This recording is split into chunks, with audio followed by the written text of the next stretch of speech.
हम में से 90% लोगों को ऐसा लगता है कि 3D प्रिंटिंग टेक्नोलॉजी बिल्कुल लेटेस्ट है, मतलब कि अभी 4-5 साल पहले ही तो आई है और इसके बाद में ये इतनी ज़्यादा ग्रो होती हुई दिख रही है, जहाँ पर कई सारी कंट्रीज़ के अंदर तो ये काफ़ी ज़्यादा सस्ते दामों पर मिल भी जाती है, जिसकी वजह से लोग इसे अपने घर में ही यूज़ कर लेते हैं अगर छोटा मोटा इक्विपमेंट बनाना होता है। लेकिन मैं आपको बता दूँ 3D प्रिंटिंग टेक्नोलॉजी 30 साल पुरानी टेक्नोलॉजी है और उस वक्त में इसको रैपिड प्रोटोटाइप बनाने के लिए यूज़ किया भी जाता था। लेकिन ये एकदम से ही इतनी ज़्यादा ग्रो होती हुई क्यों दिख रही है हमें इस वक्त में? क्योंकि इसका पेटेंट अब एक्सपायर हो चुका है, जिसकी वजह से कोई भी कंपनी अब 3D प्रिंटर बना सकती है और इसके बाद में अपना बताकर बेच सकती है, वरना पेटेंट होता तो एक ही कंपनी इसको बना रही होती, जिसकी वजह से टेक्नोलॉजी हमें इतनी ज़्यादा ग्रो होती हुई देखने को मिल रही है। इंटरनेट के ऊपर बहुत अलग अलग तरीके की वेबसाइट मौजूद हैं, लेकिन एक वेबसाइट है ट्विन स्ट्रेंजर्स, जहां पर लोग अपने ही जैसे लुक लाइक को ढूंढते हैं।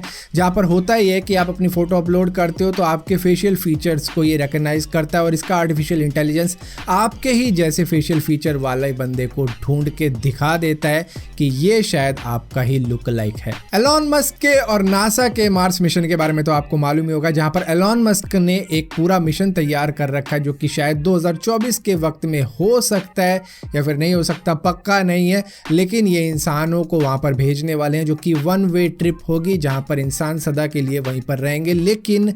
एक वक्त हुआ करता था जब मार्स के ऊपर इंसान रह सकते थे विदाउट एनी इक्विपमेंट, क्योंकि उसके एटमॉस्फेयर में ऑक्सीजन हुआ करती थी। ये वक्त हुआ करता था करीबन 4 बिलियन साल पहले का। जैसे कि आप में से बहुत से लोगों को याद होगा कि 2003 के वक्त में इराक में अमेरिकी सोल्जर्स की घुसपैठ हुई थी और इसके बाद में एक तरीके से उन्होंने पूरे इराक पर अपना कब्जा जमा लिया था, जहां से उन्होंने सद्दाम हुसैन को भी निकाल ही लिया था और इसके बाद में एग्जीक्यूट कर दिया गया था। जो भी कोर्ट कचहरी का मामला हुआ था उसके बाद में उन्हें फांसी की सजा मिल गई थी। तो यहाँ पर इस पूरे मिशन का नाम रखा गया था ऑपरेशन इराकी लिबरेशन, लेकिन इसके तुरंत बाद इसका नाम चेंज कर दिया गया था और इसका नाम रखा गया ऑपरेशन इराकी फ्रीडम। क्योंकि अगर आप ऑपरेशन इराकी लिबरेशन को शॉर्ट फॉर्म में देखो तो इसका नाम पड़ता है OIL यानी कि ऑयल, जिस वजह से सारी दुनिया में अलग इंडिकेशन जाता कि इन्होंने ऑयल के लिए यहाँ पे इन्वेजन की है, जिसकी वजह से उन्होंने इसका नाम तुरंत ही चेंज कर दिया था।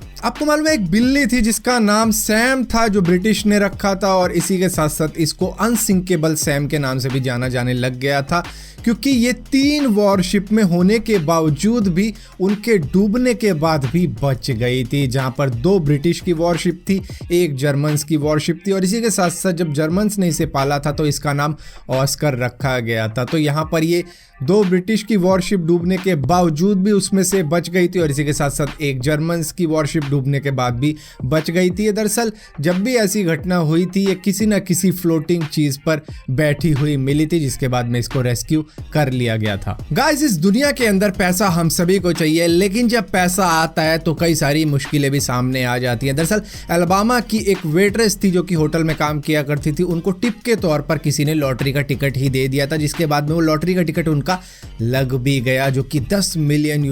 की लॉटरी का टिकट था और वो उनका लग गया। इसके बाद में उनके जो साथी वर्कर्स थे उन्होंने उनसे इसका हिस्सा मांगना शुरू कर दिया, कोर्ट में इनको सू कर दिया। इसके बाद में उस बंदे ने भी इनको सू कर दिया जिसने लॉटरी का टिकट इनको टिप के तौर पर दिया था, और इसके बाद में इंटरनल रेवेन्यू सर्विस ने भी इनको सू कर दिया कि इन्होंने इनकम टैक्स वगैरह हमको चुकाया नहीं है, $10 मिलियन की कमाई हुई है इनकी। इसके बाद में इनके एक्स हस्बैंड ने इनको किडनैप कर लिया। खैर उससे तो ये किसी तरीके से छूट के निकल गई थी, क्योंकि इन्होंने उसकी छाती पर गोली मार दी और किसी तरीके से निकल गई, और इसी तरीके से फिर इनकी फैमिली ने भी इनसे हिस्सा मांगना शुरू कर दिया। तो इस तरीके की मुश्किलें सामने आती हैं, जिससे कि ये 20 सालों तक कोर्ट में लड़ती रही। आप ये बात जानकर हैरान हो जाओगे कि मेक्सिको के अंदर एक दौर ऐसा भी आया था जहां पर वाटर बॉटल कम बिका करती थी वहां पर दुकानों पर, क्योंकि वो रखते ही नहीं थे, क्योंकि वो कोका कोला ज़्यादा रखते थे। तो इस तरीके की सेटिंग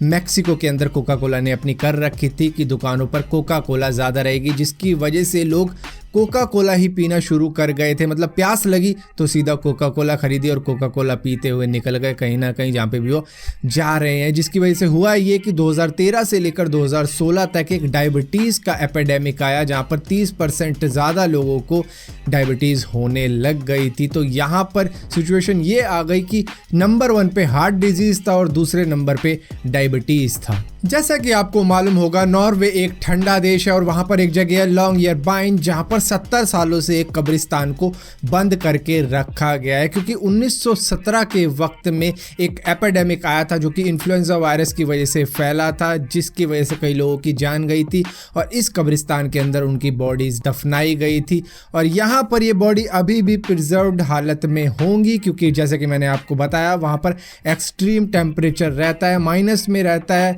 तो यहाँ पर डिकम्पोज होने का सवाल ही नहीं उठता है इन डेड बॉडीज़ का, जिसकी वजह से इसको बंद करके रखा गया है, खोला नहीं गया है, क्योंकि अगर ऐसा किया गया तो शायद इन्फ्लुएंजा वायरस दोबारा से फैल सकता है। आप में से अगर किसी से भी पूछा जाए ये कौन सी प्रजाति है और इसको क्या बोला जाता है, तो आपका जवाब निकलेगा ये मोर है, इसको पीकॉक कहा जाता है। लेकिन मैं आपको बता दूं सिर्फ मेल को ही पीकॉक कहा जाता है। दरअसल फीमेल को, जिसको हम हिंदी में मोरनी कहते हैं, उसको पीहैन कहते हैं और इसी के साथ साथ मोर के बच्चों को हम पीचिक कहते हैं और इन सभी को बोला जाता है पीफॉल। फिलहाल के लिए अमेजिंग रैंडम फैक्ट्स की इस वीडियो में इतना ही था। अगर ये वीडियो आपको पसंद आती है तो इस वीडियो को लाइक जरूर करना, शेयर जरूर करना और इसी तरीके की और भी वीडियो देखने के लिए चैनल को सब्सक्राइब जरूर करना और सब्सक्राइब किया तो बेल का आइकॉन जरूर दबाना, वरना आपको मालूम नहीं चलेगा मैंने कोई वीडियो डाली भी है।